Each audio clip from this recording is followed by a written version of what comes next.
গোলমুখের দিকে ছুটতে থাকা ক্রিস্টিয়ানো রোনালদো থমকে দাঁড়ালেন, কারণ তিনি বুঝে গেছেন হাওয়ায় ভাসতে থাকা বল আসবে তার পেছনে। ফ্র্যাকশন অফ সেকেন্ডেই নিজেকে ঘুরিয়ে নিলেন, চোখ দিয়ে বল মাপতে মাপতে নিজেকেও হাওয়ায় ভাসিয়ে দিলেন।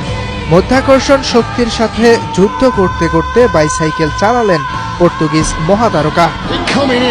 বল জালে ঢেউ তুলতেই জোয়াও ফিলিক্সের মুখে হাত, মাথায় হাত আল নাসর সমর্থকের।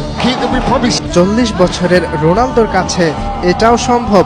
বাইসাইকেল কিকে গোল কোনো সহজ ব্যাপার নয়। শূন্যে যেভাবে নিজেকে ভাসিয়ে দিতে হয় যেন তেন ফিটনেসে তা অসম্ভব। 40 বছরের কারো জন্য এই গোলের স্বপ্ন দেখাও কঠিন, কিন্তু CR7 করলেন অনায়াসেই। বাংলাদেশের ফুটবল সমর্থকরা দিন 10 আগেও হামজা চৌধুরীর কাছ থেকে এমন গোল দেখেছিলেন। তবে রোববার রাতে সৌদি প্রো লিগে রোনালদোর এই গোল দেখে অনেকে চলে যেতে পারে 7 বছর পেছনে। 2018 সালে চ্যাম্পিয়ন্স লিগে ইউভেন্টাসের বিপক্ষে এমনই এক গোল করেছিলেন তিনি।